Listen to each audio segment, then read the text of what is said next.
Police કર્મીના ભાઈની હત્યાથી સુરતમાં હડકંપ।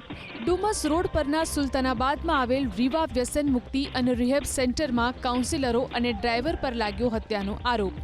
1 માર્ચે સંસ્થાના કાઉન્સિલર જિગ્નેશ દેસાઈએ મૃતક ધવલ રાઠોડને સારવારની ગોળીઓ લેવા જણાવ્યું હતું। જો કે ધવલે એ ગોળીઓ લેવાનો ઇનકાર કરતા જિગ્નેશ દેસાઈએ તેને થપ્પડ મારી દીધી હતી, જે બાદ ધવલ અને જિગ્નેશ વચ્ચે ઝપાઝપી થઈ હતી।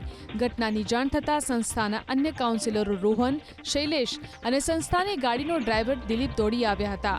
બાદમાં તમામ ભેગા થઈ પહેલા તો ધવલ રાઠોડને પલંગ સાથે બાંધી દીધો, બાદમાં લાકડી અને દંડાથી ઢોર માર માર્યો। ધવલ માફી માંગતો રહ્યો, પણ આરોપીઓ પર જાણે ગુસ્સો સવાર હોય તેમ ધવલને ઢોર માર મારતા રહ્યા।